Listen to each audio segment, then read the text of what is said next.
Yeah, when I record, I'm going to put all my recordings on my YouTube channel, and I'll link my YouTube channel on my webpage. I also do this thing called Morals, which I'll see very shortly. Those are like extra resources. They'll also be on my website. My office hours.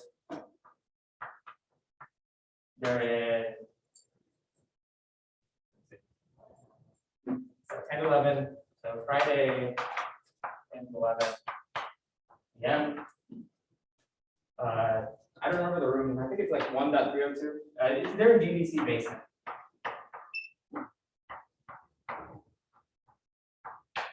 So if you need help finding it, just send me an email, ping me on Piazza or something. And my other section, if this works better for you, I won't be using the chalkboard, which is my preferred method of teaching. I got this nice South Korean chalk, and I love the chalkboard. It's like Friday, but I'll be using my iPad. It'll be kind of like Khan Academy where I'll pull down the gesture and I'll write on my iPad. It's like 1 to 2. But I'll also be I'll be recording in this, not in this room, but what's called in the home school business. I'm actually new to the school. This is my first semester here, so you all are probably more acquainted with the school than I am. So it's nice to be here.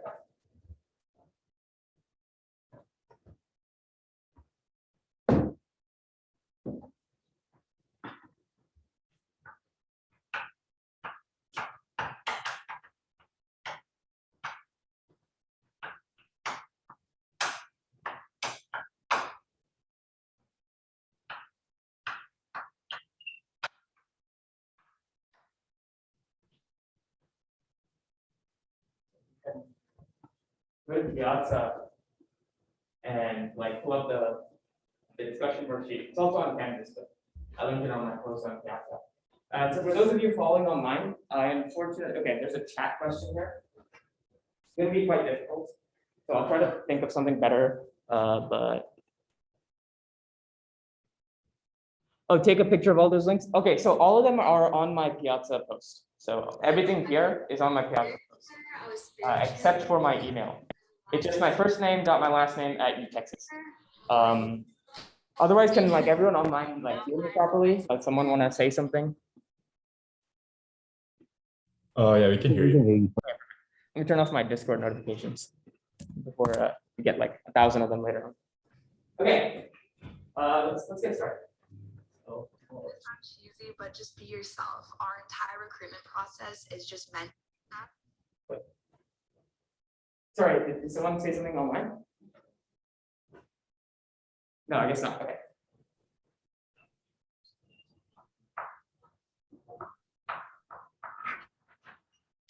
Okay. So, welcome to my discussion section. My name is Vishnu. I'm a first-year PhD student here, and I'm interested in my theory stuff. So, I'm pretty excited to be teaching this class in particular. Some ways my section is going to work. I'll go through the discussion worksheet. I don't always plan on finishing the worksheet. I'll choose the problems I feel like are most insightful.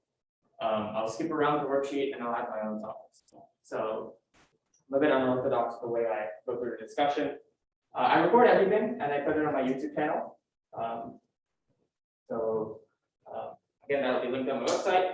I love doing these things called morals, which are basically big takeaways. So, okay, so like for example, if I show something and I'm like, okay, this is pretty insightful. There's like a big point to be made here. I'll write down a moral, and then I'll take that moral and I'll put it on my website so that you guys can have it for reference on exams. So like 20 years from now, you're not going to remember the exact like lines of code of like say diagram, but hopefully at least sometime from now you remember what these morals are, like what the big takeaways are from this class, and that's why I do that. I'm also very prone to making mistakes.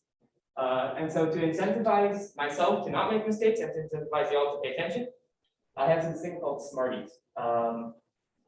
So if like back when the world was normal and I would be teaching, if someone pointed out one of my mistakes, I would like take a little like, the Smarties candies and I would like throw it at them like, good job, and then I'd mark down that I made a mistake.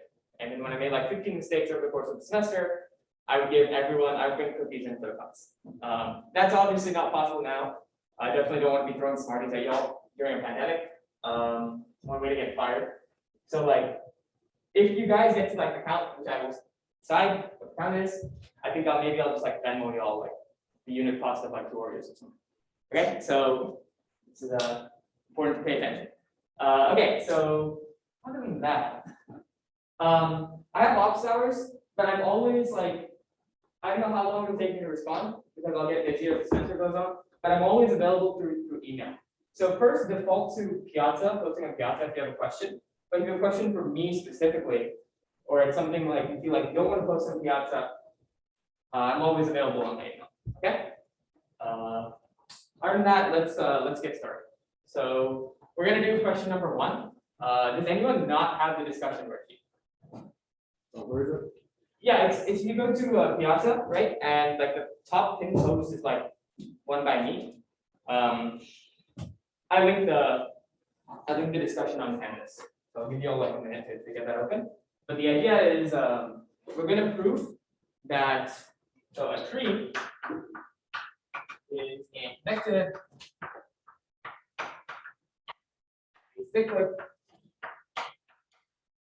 undirected graph. So the graph that where every 2 nodes have a path between each other. It's acyclic, meaning that like there's no cycles, right? You can't go from one node back to itself without like crossing the same edge. It's undirected, meaning that the edges don't have arrows on them, and the graph.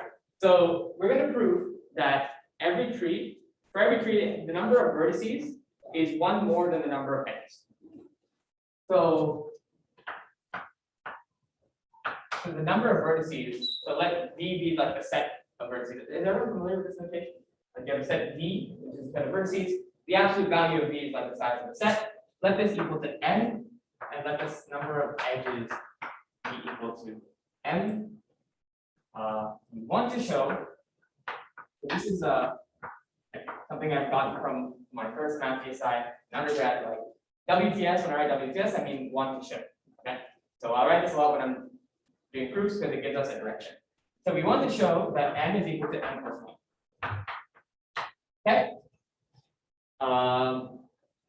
Okay. So for those of you following online, please feel free to like unmute and ask any questions at any point.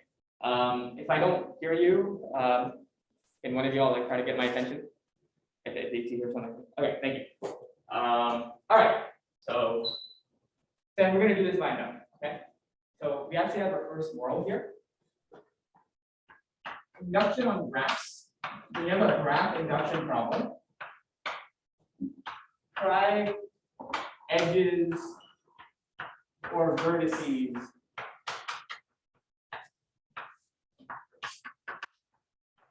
so do induction on the number of edges or the number of vertices. In this case, try to do the vertices. Okay, so just think about it for a bit, and then we'll discuss. If at any point you have a question, just raise your hand and I'll come in.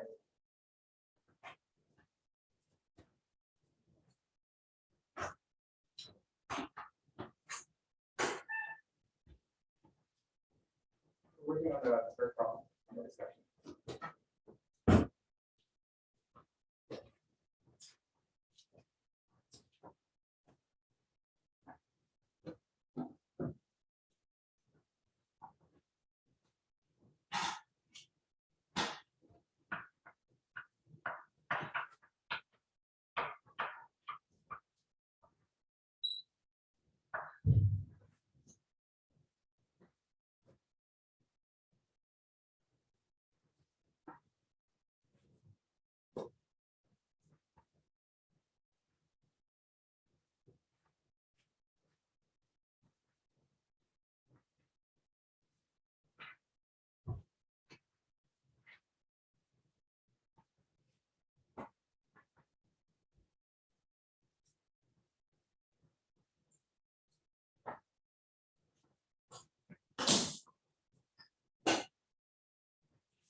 I'll throw in a hint for those who are stuck.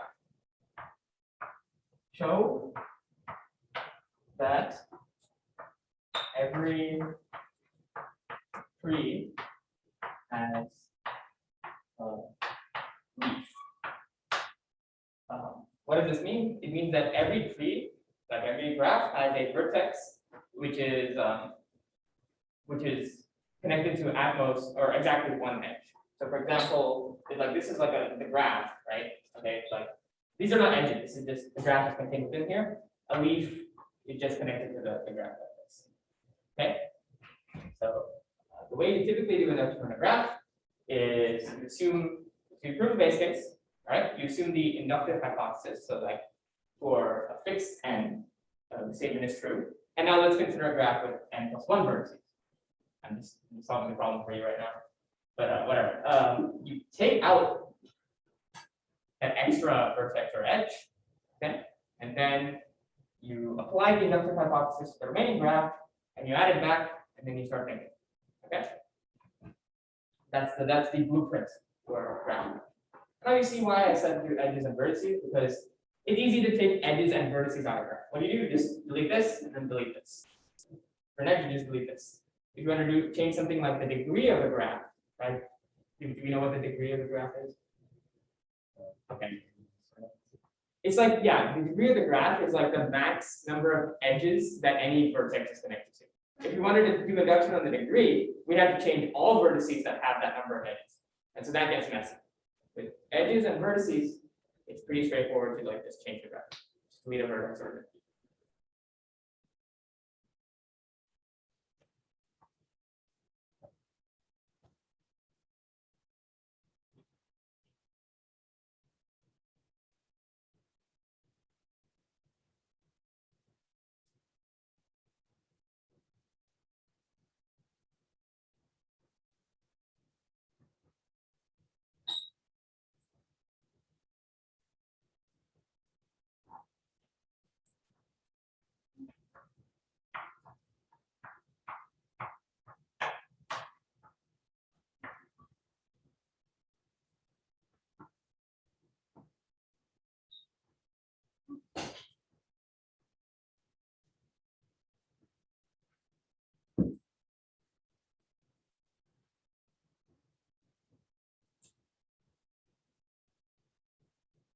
okay.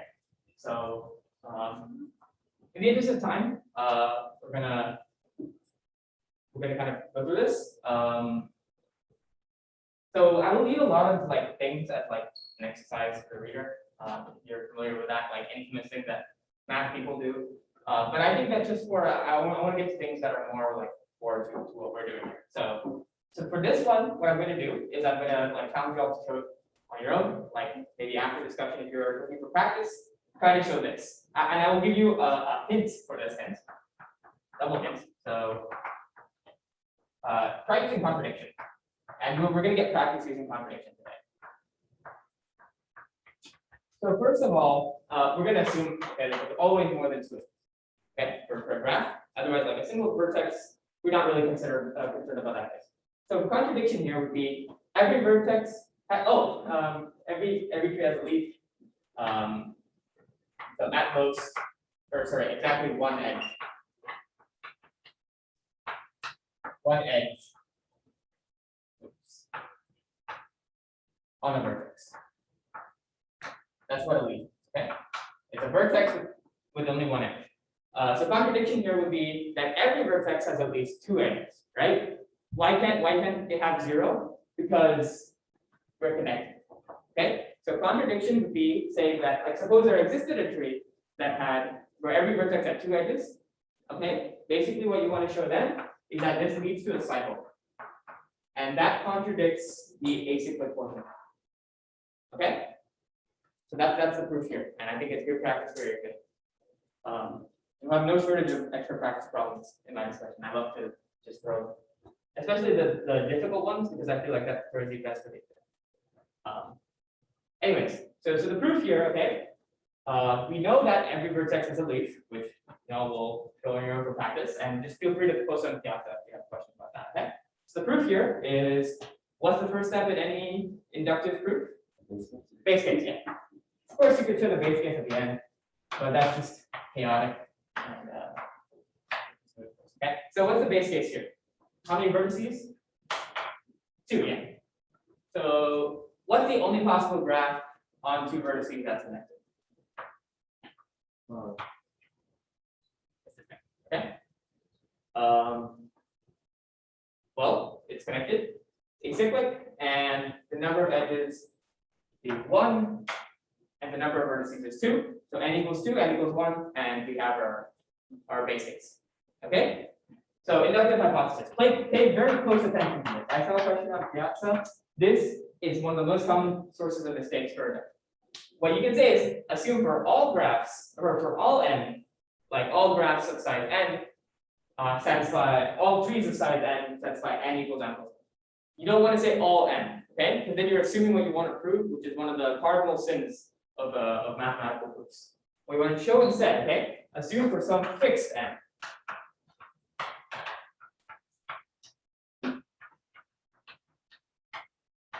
Assume for some fixed n. Oh, don't end the sentence there. Assume for some fixed n that all trees, not just one particular tree, when assume all trees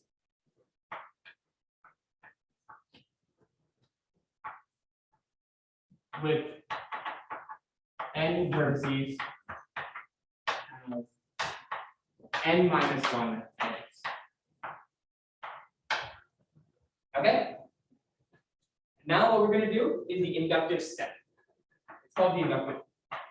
Did Professor Frank use the inductive? Did he call this the inductive step? Okay, cool. I'll throw in my terminology from like some other universities courses, and y'all might be confused. So if that ever happens, just tell me. Inductive step. So consider graph with. Oh, sorry, not a graph. A tree. Okay. Consider a tree with n plus 1 vertices.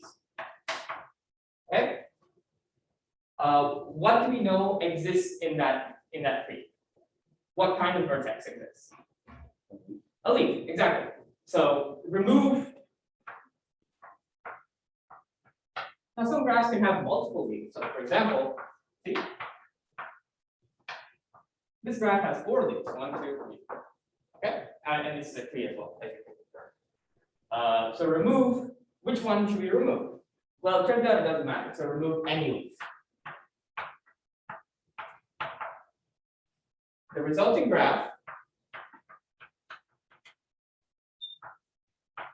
is a tree. Why is the resulting graph a tree? Okay, we have to show that it's connected and it's acyclic. So when we delete the leaf, we delete the leaf and we delete the edge going up. Can deleting an edge ever create a cycle? No way. But it can make things disconnected. However, we can see here that the only thing that we disconnect from the rest of the graph is this vertex. Everything in here still remains connected because it does not use this edge for any path. Okay? Except for this vertex, which is now no longer in the graph. So resulting in a tree. Is anyone confused about why the remaining graph is a tree? Cool. Don't be afraid to ask questions, all right? There is no such thing as a bad question. Resulting, and I actually do mean that. Okay, I will not ever shame you for asking a question. So, resulting in a tree with how many vertices? With n vertices.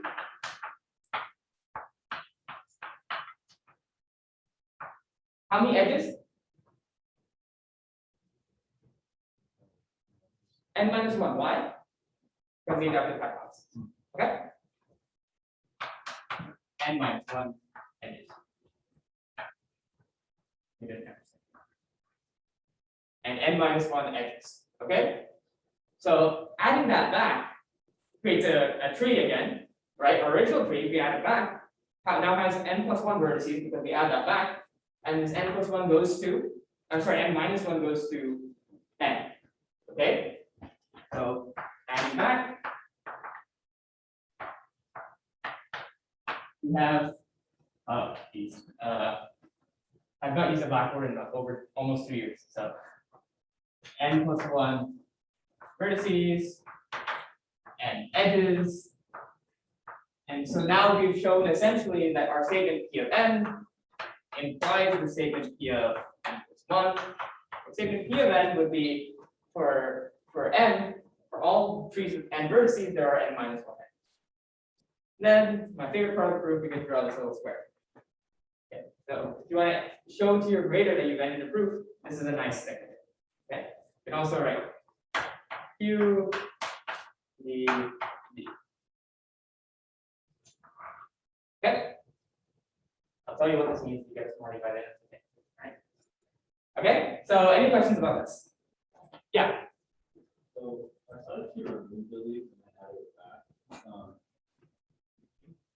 maybe just like add a leaf and solve it that way.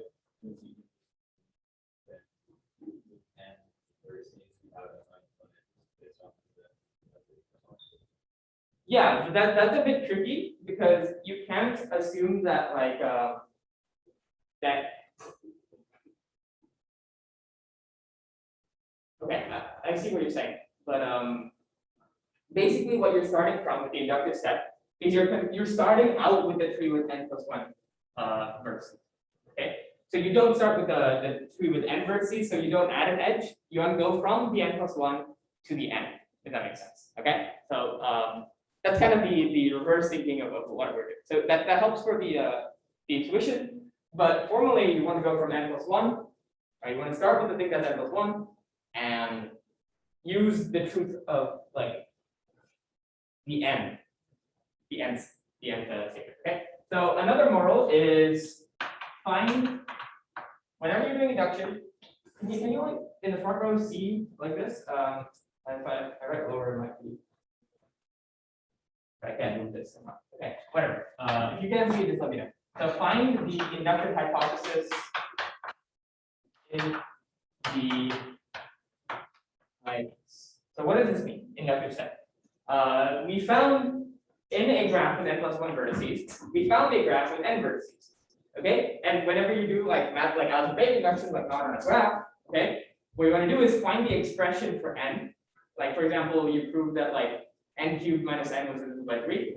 So find the n cubed minus n within the n plus 1 cubed minus n plus 1. Okay, that's a very good strategy for induction. Doesn't always work, but it works a lot of the time. If there was one thing that worked for every proof, we would be studying this. We would be just studying how to use these proofs. Math is still very like unsubtle. So you have to Excuse me. Oh yeah, what's up? Oh, I can't see the like second moral. What does that say? Find the inductive hypothesis in the inductive step. So that's what I like. Find the expression for n in the expression for n plus 1. Kind of like a recursion kind of thing. Okay. Yeah. I have to write over the San Andreas fault over here. That's quite unfortunate, but I don't know. Has this Blackboard always been like this? Okay. All right. I mean, yeah. Is anyone here a freshman? Okay, good. Right. So I'm not the newest. I am the newest.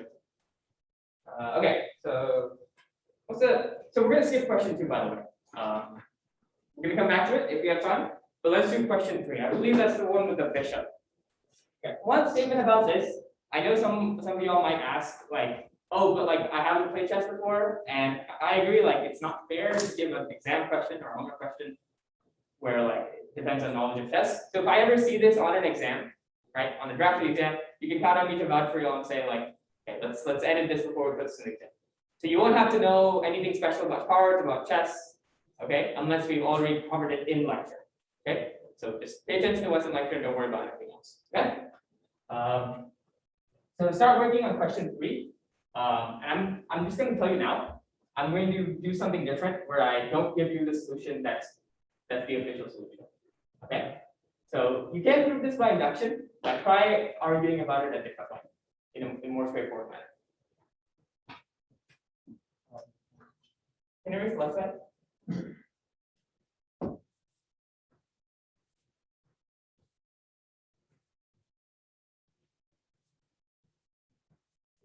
Oh, there's a question in the chat.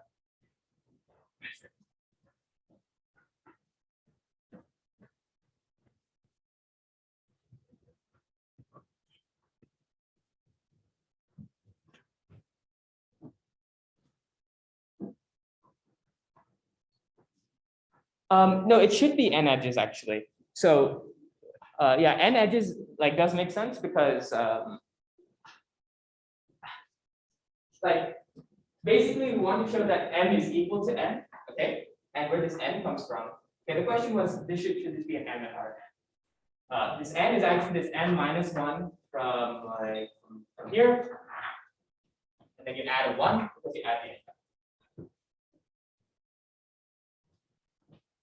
I hope that answers your question.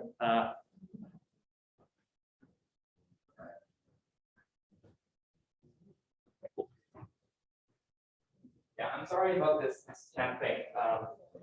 Thank you, the students, for answering questions in chat. I'll try to figure something out where maybe I can get one of the graders to help me with answering questions in chat.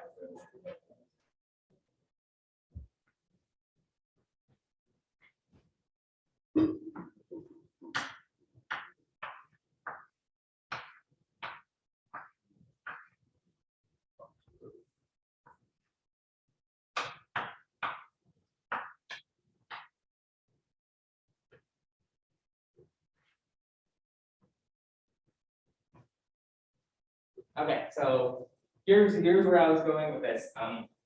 Now, another philosophical discussion. Okay. All these discussions have solutions that are released on the website. Any TA can just like read the solutions to you. Correct me if I'm wrong, but does anyone want me to like just read the official solutions, or would you like something like you and an insightful? Kind of a rhetorical question. Hopefully no one answered it before, but I think y'all get the most, at least I got the most out of my TAs when they gave something new. And so I'll give you a proof that's not located in the discussion, because I think it illustrates the point. I'm not just trying to show off. So here's the idea, okay? So let's say the bishop starts in the bottom left corner. Yeah, what's up? Can you reiterate what the problem is? I like to access the website. Okay, yeah. So you have a bishop, okay, that's on the bottom left square of a chessboard. Bishops can move diagonally, by the way. They can. Does everyone understand what I mean when I say that? Okay. So prove that it can reach every other, let's say the bottom left square is black. Show that it can reach every other black square on the board. Okay. So what we notice is when we sum the row and the column, we get 2. Here we get 2 plus 1 is 3, 2 plus 1 is 3, 4, 4, 4, 5, 5, 6. So we have a checkerboard pattern. We see all the black squares have something in common. What do they have in common? They sum to an even number. Okay, so that's going to be our idea. And furthermore, when you take the diagonals, oops, I'm going to do this.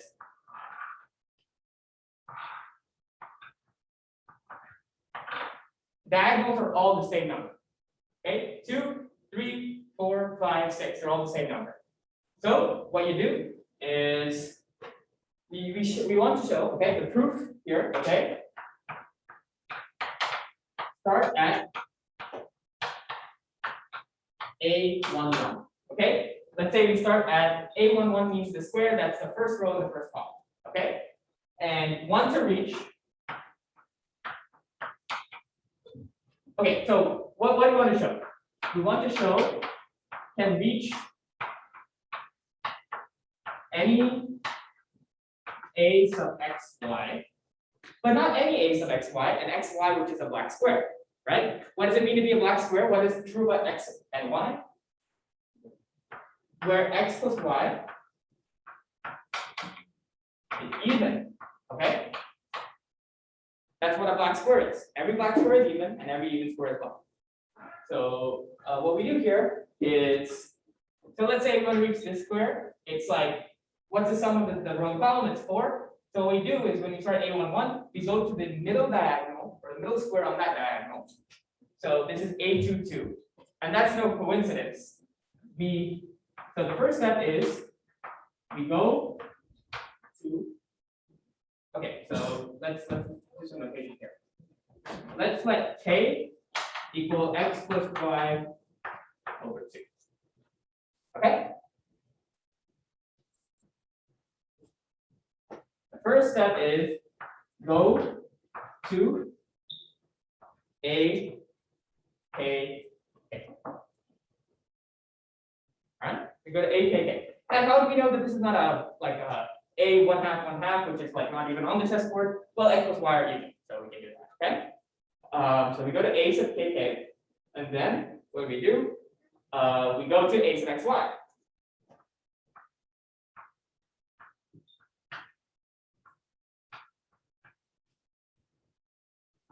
Okay, and we know we can do this because every diagonal. So if we go on like a diagonal going like this way, so the first move is to go this way, right? Until we get the right sum on our diagonal. And then we either go this way or this way based on where x and y are. And on each diagonal with the constant sum, every possible sum is hit. 3 plus 1, 2 plus 2, 1 plus 3. Okay? So we are guaranteed by these two steps that we reach a square, we reach the square of 4. Okay? Any questions here? After doing the inductive proof, we would still be stuck on the inductive hypothesis. Like fix it in and okay, but what's the moral here? The moral here, okay, is that there's not always one way to do a proof. Okay? So what I'm saying is don't be a one-trick pony, right? Have many tricks in your bag. Have a bunch of proof techniques.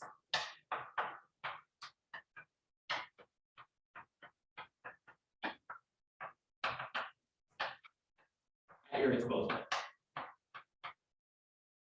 And so I'm aware that people online right now probably can't see the morals. Just like kind of follow by ear, and all of these are going to be online. Okay, I take a picture and I put them on my website, and my website, of course, is on Piazza. Right? I'll try to see if I can add it to the course webpage, just like my manuscript. Any questions about this group? Pretty cool that you can do something like this directly, right? I think it's pretty awesome. Yeah, what's up?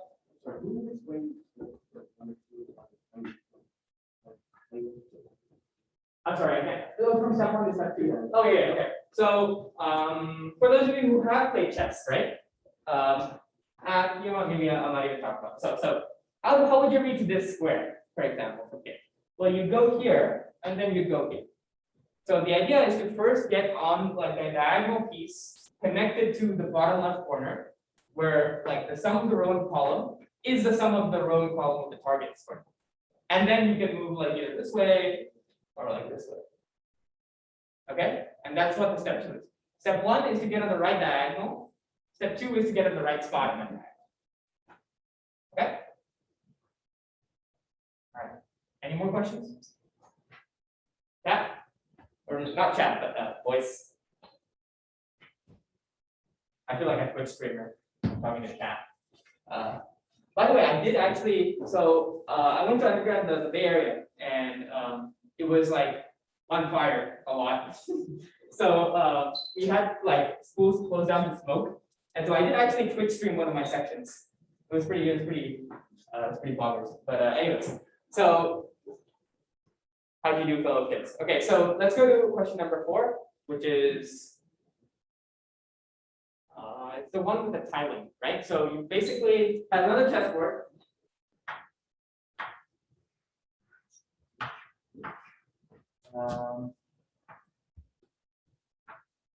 Let's make it 4 by 4. Okay, and so the idea is you remove 2 opposing diagonal pieces. So we're on question number 4 right now. So you move 2 opposing diagonals, and so you're left with this kind of shape of it.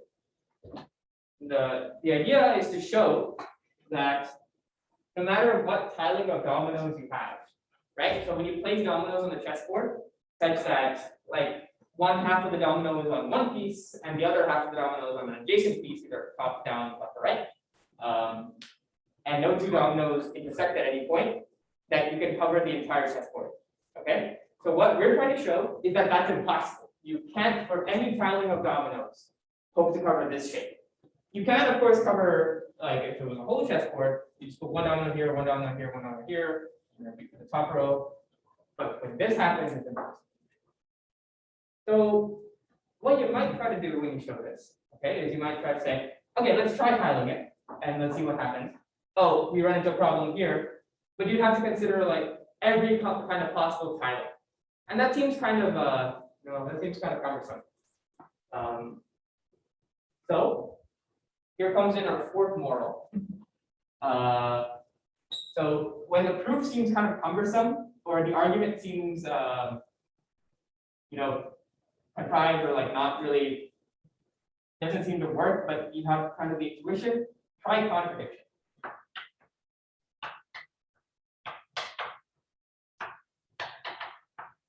Okay, try contradiction. Can I erase this? What's that report? Okay. So what I mean by this, okay, what is contradiction? Contradiction is instead of proving the statement directly, you assume, or like disproving the statement directly, you assume that the statement is in fact true, and then show that that results in something absurd. Okay. And so for certain things, right, like this, you have to consider every possible tiling. But what you do when you try contradiction here is you're like, okay, let's suppose you do have such a tiling. Let's see if it stands up to the test. So it's kind of like an Uno reverse card, but for proofs. That's the way I like to look at it. It's actually a very powerful tool. So try contradiction for this and think about it for.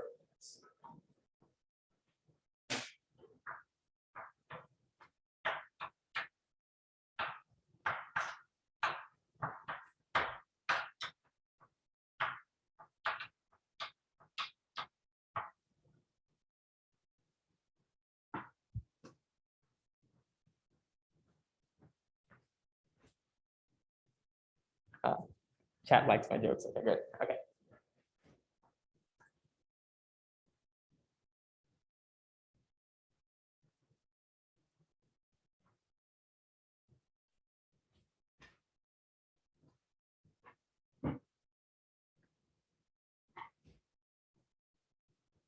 I'm gonna grab some water real quick.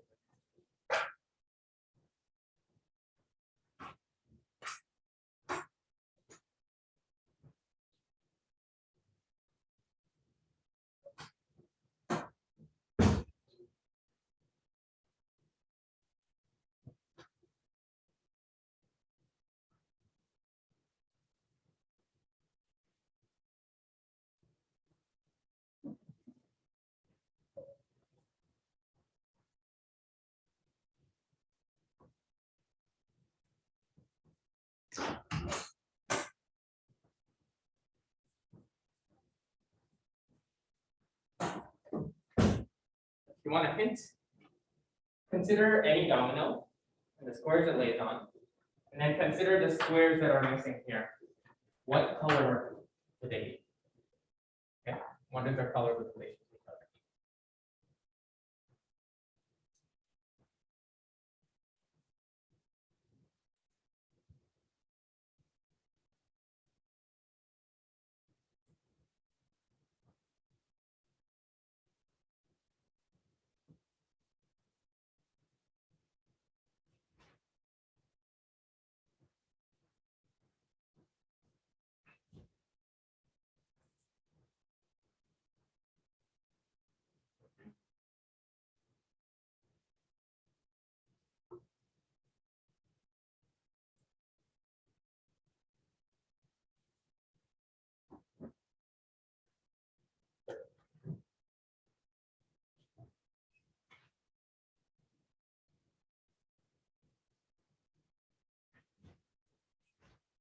Okay, so how many people want to continue working on this project?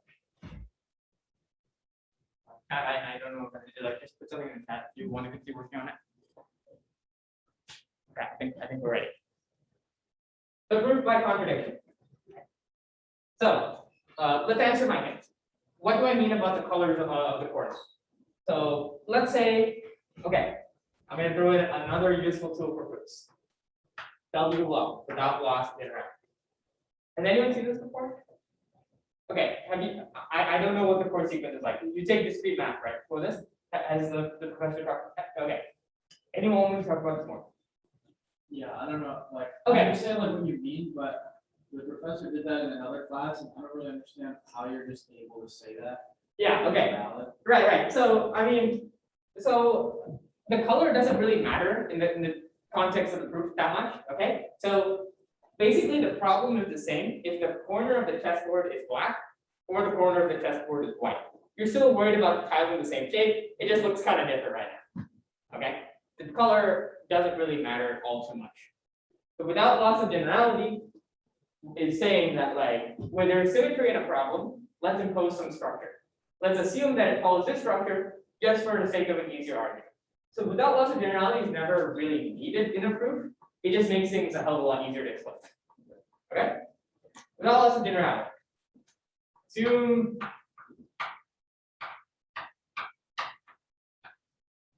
A11 black or not is black, let's say it was or let's say yeah, let's say it was a black square. Because it's no longer part of our chessboard. So A11, 1 plus 1 is 2. Alright, here we are in college learning 1 plus 1 is 2. So that's an even number. Okay? The other corner is what? Let's say it's an n by n chessboard. Okay? The other corner is a and n. What is n plus n for any integer n? It's an even number, right? It's 2 times n. So was a and n. So now what do we have? Okay, how many squares are on this chessboard? N times n. So n squared were on the chessboard. How many are there now? N squared minus 2. How many of these are so how many of the original pieces? Okay, on board. So how many original pieces were white? Of the original pieces, there were n squared of them. Half of them were white, half of them were black. How many original pieces were white? N squared over 2. Okay. Oh, time out. We have a problem here. Okay, let's does it say assume n is even? Or does it say just for an 8 by 8 chessboard?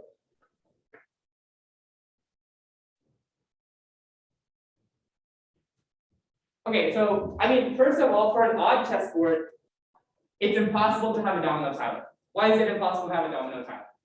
So let's consider a 7 by 7 chessboard. Okay, how many pieces does it have? 49. Okay, and now it has 47.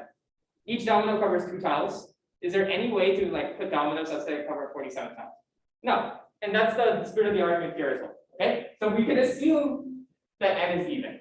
This is not about loss of generality. This is actually true. That n has got to be even.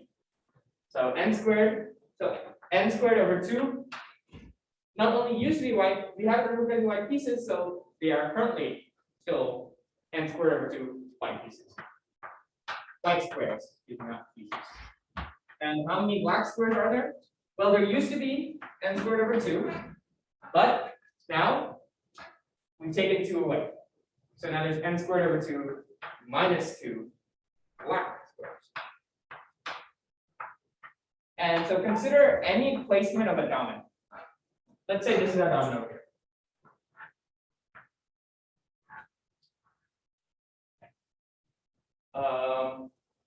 It covers what kind of square? Well, let's say this one is white, then this one has got to be black, right? Because it's a neighboring square, and you can't have 2 neighboring white squares with neighboring black squares. So every domino, when you put it down, okay, you can't put dominoes down diagonally. It covers the 1 white and 1 black square. Okay? And how many dominoes do you have to put down to cover the board? You have to put this divided by 2. Okay? So we put down, okay, each domino covers 2 squares. So let me kind of rusty with this. Put down how many dominoes? N squared over 2 minus 1 dominoes. Okay? And so what happens? That covers n squared over 2 minus 1 black squares.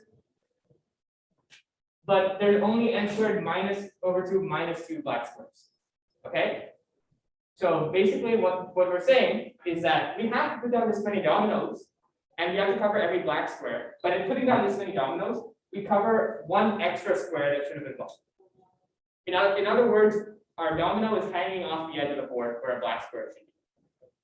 We see the contradiction here.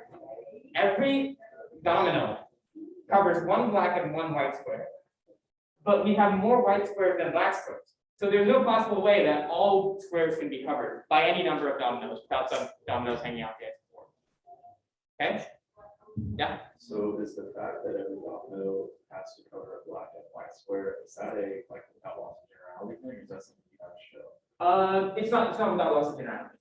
You can assume without loss of generality that, like, let's say if you put it down here, then the left one covers a black square and the right one covers a white square.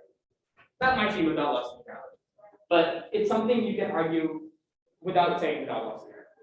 What you would say is like two neighboring pieces on the chessboard, okay, that are horizontally or vertically adjacent are of opposite colors, and a domino must be put down in this way or this way. Yeah, But Yu-Gi-Oh has been attack or defense. Okay, yeah, but that's not without. Okay, good question. Any more questions? Yeah. It's never necessary, it just simplifies your argument. So yeah, you don't want to overuse without loss of generality, but basically like okay. I'll think of a good example where I can illustrate why this without loss of generality makes it look easier. Okay? And I'll try to put it on the outside. I'll think about it. Maybe I'll think about it by the end of class notes. Okay, so this is any other questions? Okay. So okay, chat probably has something. But at rest of you, I'll start working on question number 2. This is the one with the compression algorithm. Did you still not have the? Okay.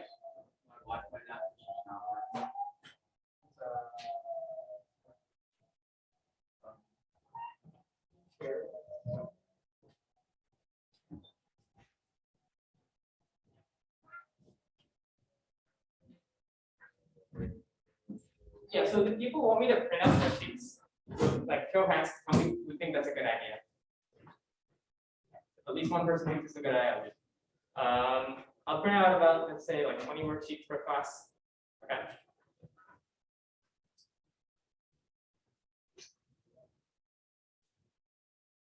Okay.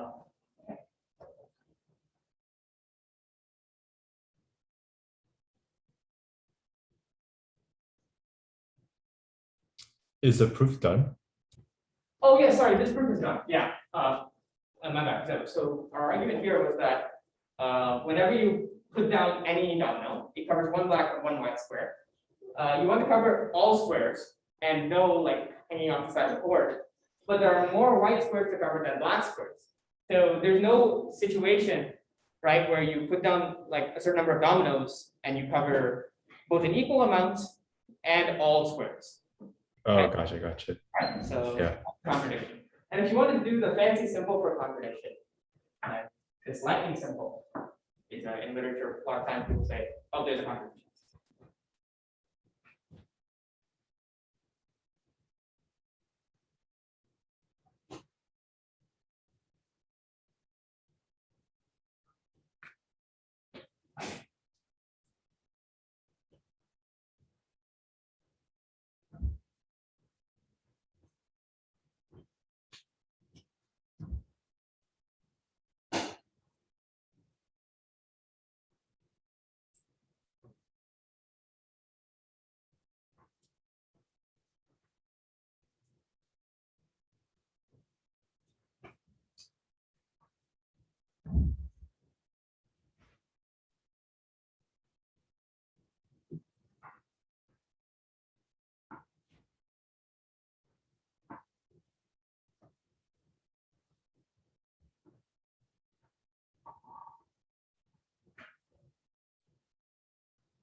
You didn't have that. One color or the other color. You can see how that would make it. Yeah.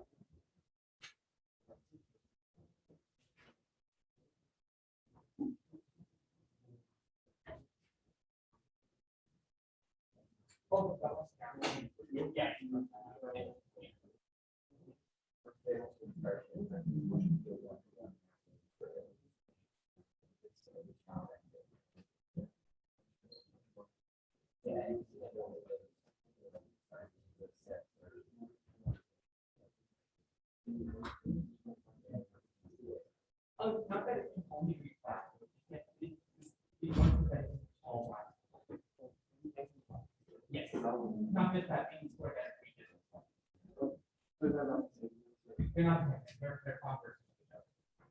So if you can reach it, then black, it's not single term, it's black.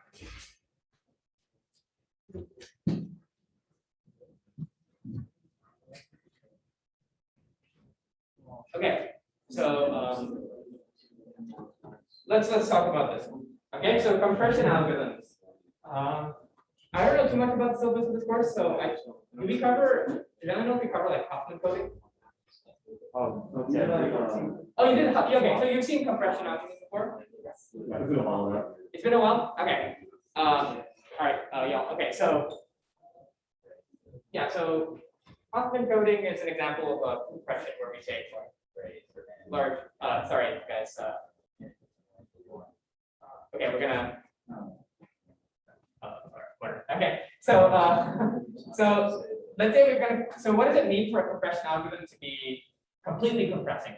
It means we take any input like string to a smaller string. Okay, that's what it means for it to be perfectly compressive.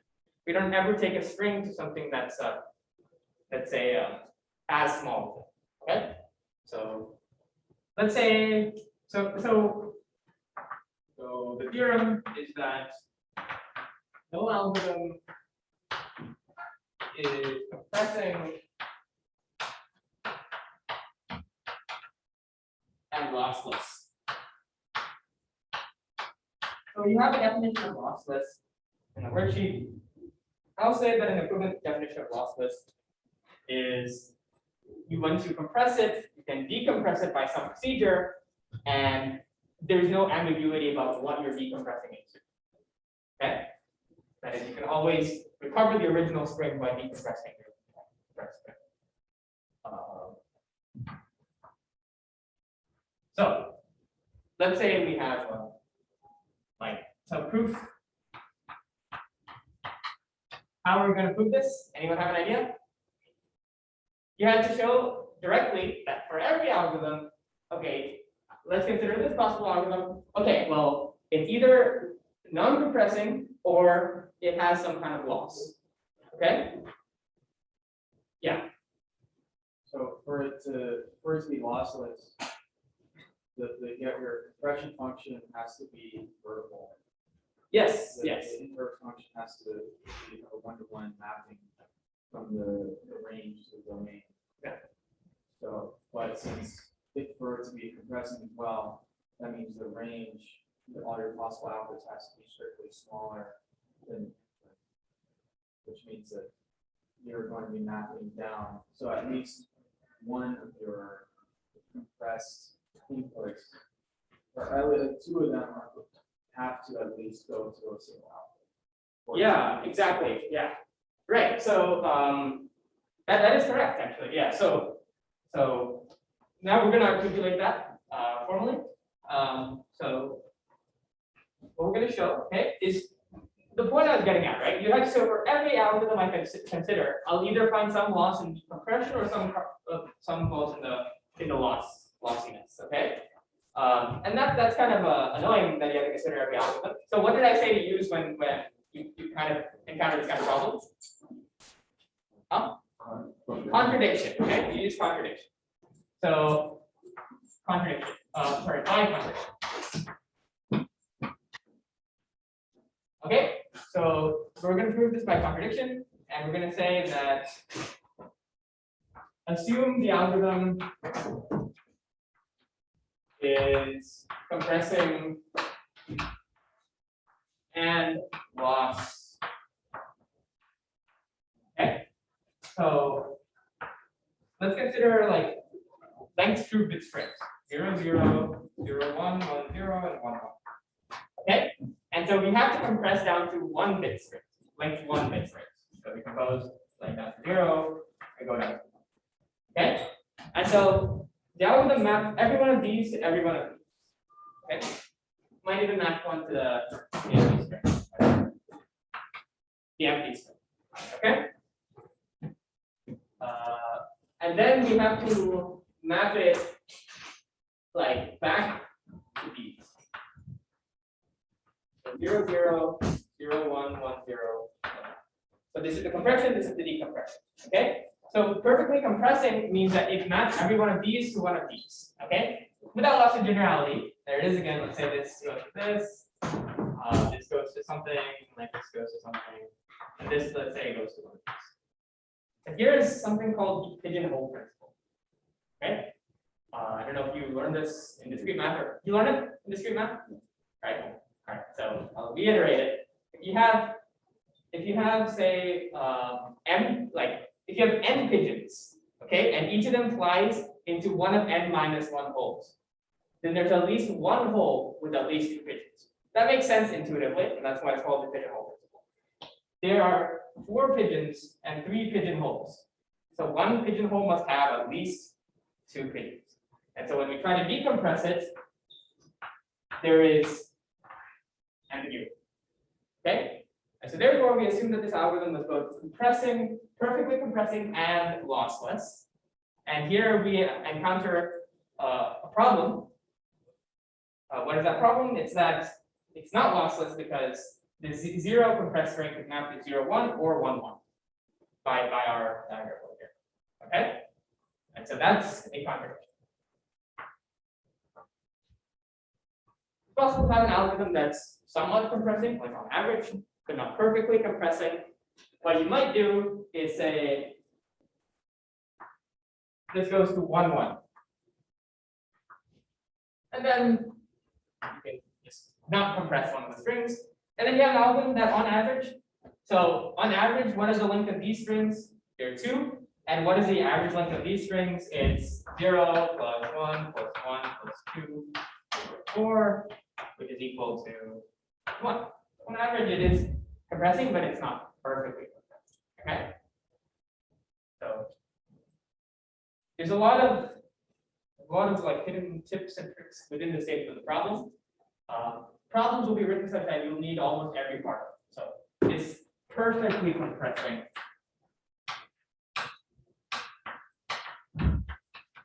That's important because you need to know that it goes to something strictly smaller, not less than or equal to. Okay. All right. So I think that's all I have for today. What's the time? It's 12 o'clock. Perfect. Okay. So well, it's nice meeting y'all, and I hope you have a great semester. So I will probably be headed to DBC right now. So if you have any questions about this, I'm down to like walk and talk about this. All right. Wait, quick question. Yeah, what's up? Is that top middle bubble just like 0, 0 or something? The whole point was just like it has for it to be like compressing, it has to go from 4 to 3 options, right? And then for it to like be lossless, it has to be like from 4 to 4 on the other side, and you can never have like the same, or like you can never have like both at the same time. Exactly. Yeah. The compressibility means that anything on the left side goes to something that's like, let's pretend this does not exist. It has to go to a smaller bit string. And for any n, the number of length n bit strings is larger than the number of length less than n bit strings. Even like n minus 1, n minus 2, all those added together, there's more length n bit strings. Okay. Yeah. So that's the problem. Yeah. When you try to map to a smaller bit string, you're going to have at least one where 2 of them map to that. And when you try to decompress, you're going to have some loss there. Yeah. Yeah, that makes sense. Okay. All right. Yeah, no problem. Oh, also, are these are recorded? Are the okay, they're just recorded. All right, sounds Yeah, they're good. recorded. I'll put them on YouTube. Okay. Yeah. Okay. Thank you. Bye.